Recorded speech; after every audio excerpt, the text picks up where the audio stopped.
अस्सलाम वालेकुम। आप देख रहे हैं पीए न्यूज एचडी और मैं हूं आपके होस्ट सादिया बतूल। शामिल करते हैं आज की अहम खबरें। नाजरीन, खबर शामिल करते हैं। सीईओ पीए न्यूज महर लियाकत की रिपोर्ट के मुताबिक अंजुमन हिमायत इस्लाम के इजलास में अहम फैसला हुआ। मियां मोहम्मद सईद डेरे वाले दारुल शफ़क़त के सरपरस्त आला मुकर्रर। लाहौर सीईओ की रिपोर्ट के मुताबिक अंजुमन हिमायत इस्लाम के सदर जनाब जस्टिस रिटायर्ड रुस्तम अली मलिक की ज़ेर सदारत एक अहम इजलास मुनाकिद हुआ, जिसमें अंजुमन के तमाम ओहदेदारान, सेक्रेटरीज और मेंबरान ने शिरकत की। इजलास का मकसद तंजीमी मामलात और मुस्तकबिल के हिकमत अमली पर गौर व फिक्र करना था। इजलास के दौरान मुत्तफ़िका फैसले के तहत मियां मोहम्मद सईद डेरे वाले को दारुल शफ़क़त अंजुमन हिमायत इस्लाम का सरपरस्त आला मुकर्रर किया गया।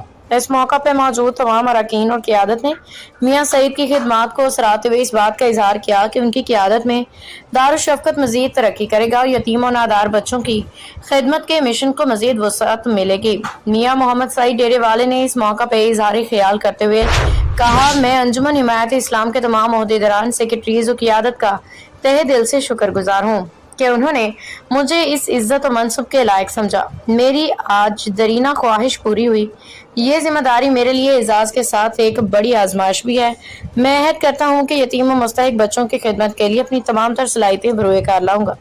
इजलास के इख्तिताम पे दुआ की गई कि अल्लाह ताला अंजुमन हिमायत इस्लाम को अपनी रवायात के मुताबिक इल्म और खिदमत के मिशन में कामयाबी अता फरमाए। नए सरपरस्त आला को अपनी जिम्मेदारी बखूबी अदा करने की तौफीक दे।